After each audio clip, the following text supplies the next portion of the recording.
o dinheiro perde valor todo dia? A gente vai desvendar a força da inflação, como ela foi capaz de fazer os alemães preferirem queimar o dinheiro do que comprar lenha, e entender de uma vez por todas como ela afeta o seu bolso. A inflação é o aumento contínuo dos preços de bens e serviços. Não é só uma coisa ou outra que fica mais cara de vez em quando. É todo um movimento que afeta praticamente tudo o que a gente usa e consome. Isso quer dizer que a inflação atinge desde a comida que você coloca na mesa até o transporte que você usa todo dia para ir para o trabalho ou para a escola. Afeta também as roupas que você compra, o aluguel que você paga, o remédio que você precisa quando fica doente e até aquele cafezinho que você toma de manhã para acordar. A gente costuma perceber a inflação principalmente nos preços do mercado e nos combustíveis, mas ela está presente em todo canto, até no cinema, na mensalidade da faculdade ou no corte de cabelo. Mas o mais importante de entender é que a inflação não significa apenas que as coisas estão subindo de preço por conta própria. Não é que o pãozinho acordou e resolveu custar mais caro. O que está por trás é que o dinheiro que a gente tem no bolso, ou até guardado debaixo do colchão, vai comprando cada vez menos. Em outras palavras, a inflação destrói o poder de compra. Quer ver como isso é claro? Pensa num pão francês.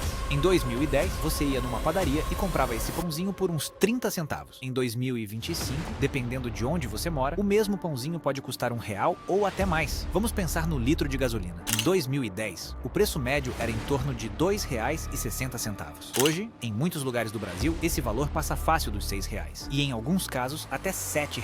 Isso mostra claramente que o dinheiro que você tinha antes e que parecia muito, hoje já não compra nem metade do que comprava. Não para por aí. A inflação não afeta só o pãozinho e a gasolina. Ela mexe com tudo. A conta de luz que chega no final do mês, o preço do transporte público que sobe todo ano, a mensalidade da escola ou da faculdade que não para de aumentar, o valor do condomínio que você paga e até o ingresso do cinema ou do show que você quer assistir. E o mais cruel é que tudo isso vai corroendo o nosso poder de compra de pouquinho em pouquinho, como se fosse um cupim que vai roendo a madeira devagar. A gente nem percebe, mas no final do ano, parece que o salário que a gente ganha nunca é suficiente. Essa sensação de que o dinheiro some das nossas mãos não é só impressão, é real. A inflação faz com que o valor real do dinheiro encolha, mesmo que o valor que você vê na conta do banco ou na carteira seja o mesmo. Em vez de pensar só em as coisas estão mais caras, é importante entender que a verdadeira história é que o dinheiro que você tem hoje já não vale o mesmo que ele valia ontem. E essa é a base para entender tudo que vem pela frente. Mas por que a inflação existe? Por que ela surge, afinal? Essa pergunta é fundamental, porque mostra que a inflação não acontece por acaso. Ela surge quando existe um desequilíbrio, um descompasso entre o que as pessoas querem comprar e o que existe de fato para vender, ou quando tem mudanças no custo de produção e até na forma como o dinheiro circula. Vamos começar pela primeira causa, que é a mais conhecida, a lei da oferta e demanda. Essa lei é simples, mas poderosa. Ela diz que quando tem muita gente querendo comprar algo e pouca coisa disponível, o preço sobe. Vamos imaginar um exemplo bem claro do nosso dia a dia. Pensa numa padaria que faz 100 pães por dia. Se de repente aparecem 200 pessoas querendo comprar pão, o que o padeiro faz? Ele vê que tem pouca oferta e muita gente querendo, e sabe que pode aumentar o preço. Afinal, tem quem pague, porque todo mundo quer pão e não tem para todo mundo. Isso é o que a gente chama de inflação causada pelo excesso de demanda, e acontece com qualquer produto ou serviço. Quando a procura aumenta muito e a oferta não acompanha, o preço sobe. Esse mesmo raciocínio vale para outros setores. Pensa na gasolina. Se tem pouca oferta de combustível, porque a refinaria está com problema, ou porque o transporte atrasou, mas todo mundo precisa abastecer o carro, o preço vai subir. E não é só isso. A inflação também aparece quando os custos para produzir esses bens e serviços ficam mais altos. Isso se chama inflação de custos ou inflação de oferta. Pensa de novo na padaria. Para fazer pão, o padeiro precisa de farinha de trigo. Se o trigo fica mais caro porque a safra foi ruim, ou porque o dólar subiu e o Brasil importa trigo, o padeiro vai gastar mais para produzir o pão. Além disso, tem a conta de luz da padaria, que pode subir se a energia ficar mais cara, ou o transporte para levar o pão para vender, que também pesa. Se todos esses custos sobem, o padeiro não vai absorver esse prejuízo sozinho, ele vai repassar para os clientes, e assim o preço do pão aumenta. Agora, tem ainda um outro fator muito importante, e que às vezes é o mais perigoso: a inflação causada pela emissão de dinheiro novo quando o governo imprime mais moeda para pagar dívidas, financiar obras ou tapar buracos no orçamento. À primeira vista, parece ótimo, mais dinheiro circulando, mais facilidade para pagar as contas, né? Mas na prática, não funciona assim. Vamos imaginar de outro jeito. Pensa numa festa onde tem 10 pedaços de pizza e 10 pessoas. Cada um consegue pegar um pedaço. Tá tudo equilibrado. Se de repente chegam 20 pessoas querendo comer e ainda só tem 10 pedaços, o pedaço de pizza fica mais disputado. E quem quer muito vai pagar mais por ele. É a mesma coisa com o dinheiro. Se o governo imprime mais notas, mas a quantidade de produtos e serviços não cresce junto, o valor real de cada real que você tem diminui. Em outras palavras, quando tem muito dinheiro no mercado, mas pouca coisa para comprar, o dinheiro perde valor. Ele fica diluído, como se fosse dividido em muitas partes. Historicamente, isso já aconteceu várias vezes, e sempre com resultados desastrosos. Um dos casos mais famosos foi o da Alemanha depois da Primeira Guerra Mundial. O país tinha que pagar dívidas enormes e começou a imprimir dinheiro sem parar. Chegou num ponto tão absurdo que as pessoas precisavam de carrinhos de mão cheios de notas só para comprar um pão. o dinheiro virou papel sem valor. Outro exemplo bem recente foi na Venezuela. O governo imprimiu tanto dinheiro nos últimos anos para cobrir gastos e prometer facilidades, mas a produção de comida e de bens básicos não acompanhou. O dinheiro virou praticamente papel colorido. A gente também não escapa dessa história. Durante a década de 80 e no começo dos anos 90, o Brasil viveu um período de hiperinflação. A inflação chegava a mais de 1000% ao ano. Em alguns momentos, os preços dos produtos mudavam em questão de dias ou até horas. Imagina você receber o salário no começo do mês e precisar correr para o mercado no mesmo dia, porque se deixar para a semana seguinte, o valor já não compra nem metade das coisas. Era exatamente isso que acontecia. Um verdadeiro pesadelo. Isso mostra que a inflação não é só um problema de país bagunçado ou mal administrado. É um fenômeno que pode surgir em qualquer lugar se a gente não tomar cuidado com o equilíbrio entre o que as pessoas querem comprar, o que tem disponível e a quantidade de dinheiro que está circulando. Inflação é muito mais do que preços subindo de vez em quando. É um aviso de que a economia está fora de sintonia e que, se não for controlada, pode virar um problema muito maior que corrói tudo que a gente constrói com esforço no dia a dia. Mas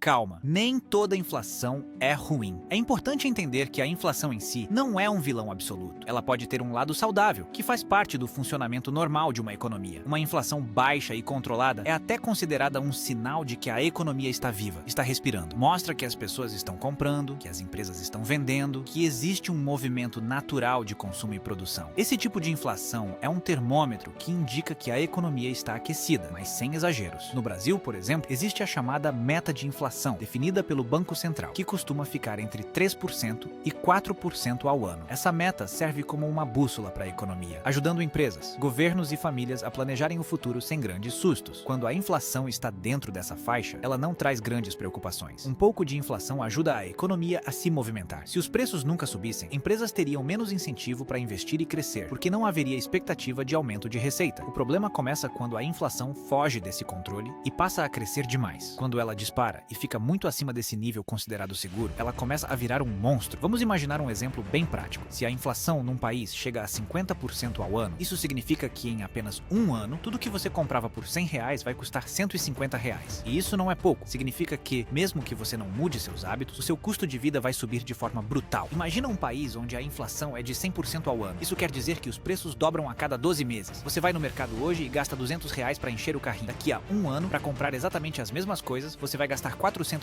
É aí que a inflação deixa de ser normal. A hiperinflação é como um incêndio que se espalha rápido e destrói tudo o que encontra pela frente. Um dado para te chocar e que mostra como isso pode ser assustador: em 1993, a inflação no Brasil chegou a incríveis 2.500% ao ano. Nessa época, as pessoas precisavam correr para o mercado no mesmo dia em que recebiam o salário, porque sabiam que, se esperassem alguns dias, o dinheiro simplesmente ia valer muito menos. Quando isso acontece, ninguém consegue se planejar. As pessoas perdem a confiança no dinheiro e começam a gastar tudo o mais rápido possível, porque sabem que amanhã vai valer ainda menos. Empresas também sofrem, não conseguem calcular o custo real de produzir algo, nem quanto cobrar. Bancos ficam perdidos, porque a taxa de juros não consegue acompanhar a velocidade do aumento de preços. E no meio de tudo isso, a economia inteira vira um campo minado, onde qualquer passo em falso pode significar falência, desemprego e empobrecimento geral. Mas existem formas de se proteger e até de tirar vantagem desse conhecimento. Entender como a inflação funciona é essencial. É a diferença entre ficar parado vendo seu dinheiro evaporar ou tomar decisões para não deixar ela te engolir. Primeiro,